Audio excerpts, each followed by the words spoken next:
पितुर्वरेण्यं भर्गो देवस्य धीमहि धियो यो नः प्रचोदयात्। वंशी विभूषित करान्नवनीरदाभात् पीताम्बरादरुणबिम्बफलाधरोष्ठात् पूर्णेन्दु सुंदर मुखादरविंद नेत्रात् कृष्णात् परम किमपि तत्त्वमहं न जाने। श्री सीतानाथ समारंभां श्रीरामानंदार्य मध्यमा अस्मदाचार्य पर्यन्तां वन्दे गुरु परंपरां। वन्दे राधा पदां भोजं ब्रह्मादिशुरवन्दितं यत् कीर्तिं कीर्तने नैवं पुनाति भुवनत्रयम्। सभी भागवत प्रेमियों को राधे राधे।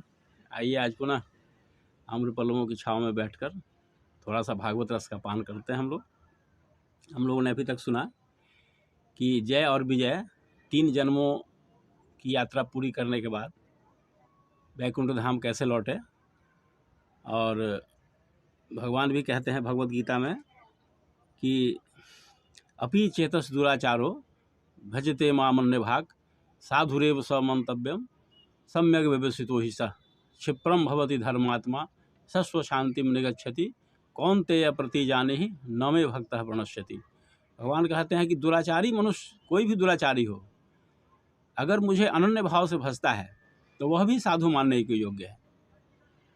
बस अनन्य भाव होना चाहिए भगवान के प्रति, और भगवान में तन्मयता होनी चाहिए। और इसी तन्मयता के कारण राक्षस योनि में रहते हुए भी रावण, कुंभकर्ण, कंस, दंतवक्त्र, जय विजय, ये शिशुपाल, ये सब भगवान भगवत धाम में लौट के चले गए, क्योंकि उनकी तन्मयता भगवान में थी। तो ये बहुत बड़ा सिद्धांत है भगवान का कि आप जिस भाव से देखिए, लेकिन तन्मयता होनी चाहिए।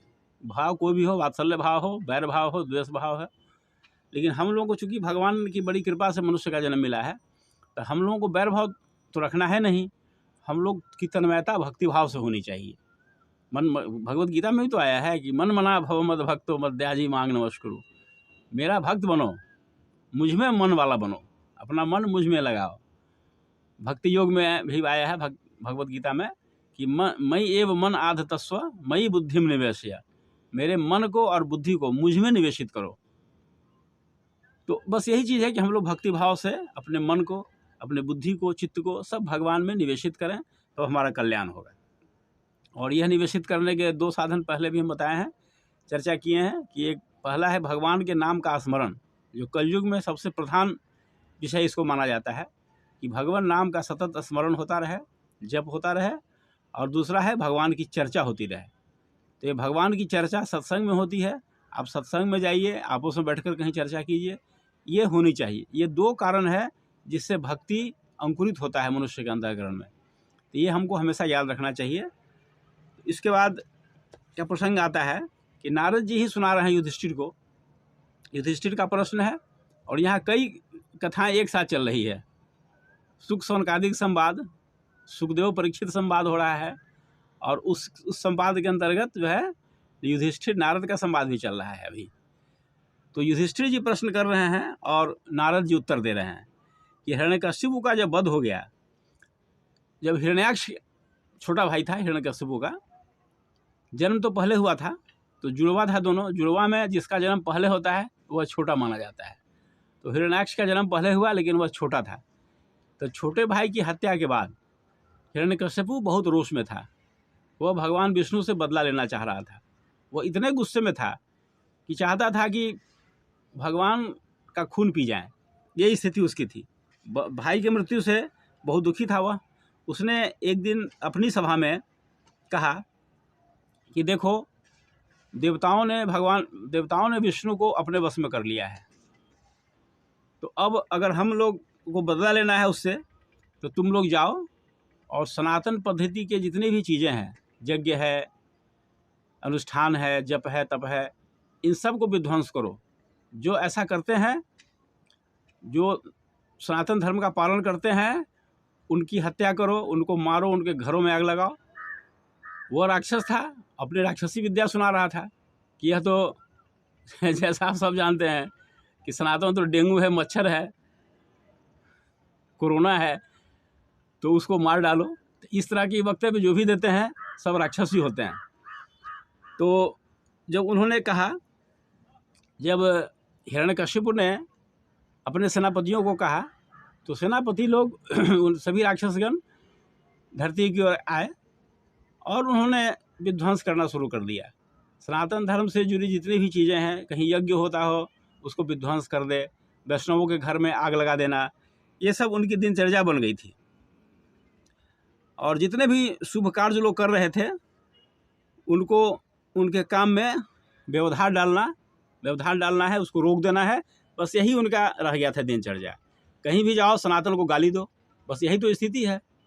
और सनातन पर हमला आज से नहीं हो रहा है, वो सदियों पुरानी बात है, सदियों पुरानी बात है। आज के परिप्रेक्ष्य में तो आप सब जान रहे हैं। तो उसने यही किया। तो उसके कारण क्या हुआ कि देवता लोग स्वर्ग छोड़ करके भाग गए और पृथ्वी पर विचरण करने लगे। उसके राक्षस, उनके जो सेनापति लोग थे, यही सब काम कर रहे थे। अब देवता लोगों को स्वर्ग छोड़कर भागना पड़ा। वह अपने घर आया और उसने देखा कि उनकी माँ दिति और हिरण्याक्ष की पत्नी रुषाभानु बहुत शोकग्रस्त है। स्वाभाविक है, हिरण्यकश्यप का भतीजा भतीजी, मतलब हिरण्यकश्यप, हिरण्याक्ष की पत्नी, पुत्र पुत्रियाँ, परिवार के सभी लोग, उनकी माँ दिति, सब शोकग्रस्त थी क्योंकि पुत्र की मृत्यु हो गई थी। तो स्वाभाविक है, तो उसने अपने भाई की पत्नी, भतीजा भतीजी, माता को हिरण्याक्ष ने ज्ञान का उपदेश दिया। देखिए, वह राक्षस था लेकिन वह ज्ञान का उपदेश दे रहा है। तो ब्रह्म ज्ञान होना एक बात है और ब्रह्म दृष्टि होना दूसरी बात है। जो आदमी ब्रह्म ज्ञानी हो उसके पास ब्रह्म दृष्टि भी हो, यह आवश्यक नहीं है। ब्रह्म ज्ञान की प्राप्त करना आसान काम है, लेकिन ब्रह्म दृष्टि हो जाना बहुत कठिन काम है। तो देखिए, राक्षस था, भगवान से युद्ध करता था, लेकिन उसको ब्रह्म ज्ञान प्राप्त था, ब्रह्म दृष्टि उसके पास थी, ब्रह्म ज्ञान था उसके पास। तो उसने अपने परिवार के लोगों को कहा कि देखो, शोक नहीं करो, इस संसार में जो भी आया है सबको जाना है। और हमारा भाई हिरण्याक्ष तो वीर गति को प्राप्त हुआ है, वो तो विष्णु से लड़ते हुए मारा गया है। किसी वीर पुरुष के लिए इससे बड़ी सौभाग्य की बात क्या हो सकती है। और संसार में जितने भी सगे संबंधी हैं, ये सब हम लोग को भी जानने का विषय है। कोई कहे कोई सुने, लेकिन विषय सबके लिए होता है। तो इस संसार में जितने भी सगे संबंधी हैं उनसे हमारा रिश्ता बस वैसा ही है जैसे प्याऊ पर, गांव के कुएं पर कुछ लोग आते हैं पानी भरने के लिए, पानी भरते हैं, बातचीत करते हैं और फिर अपने अपने घरों की ओर प्रस्थान कर जाते हैं। बस यही स्थिति संसार की होती है। इस संबंध में उसने एक प्राचीन कथा का वर्णन किया जो हम अगले एपिसोड में आपको सुनाएंगे।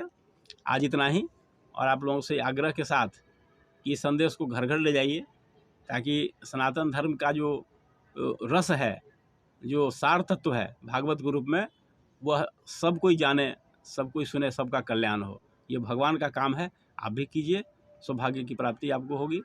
ओम शांति शांति शांति, सर्वारिष्ट सुशांतिर्भवतु।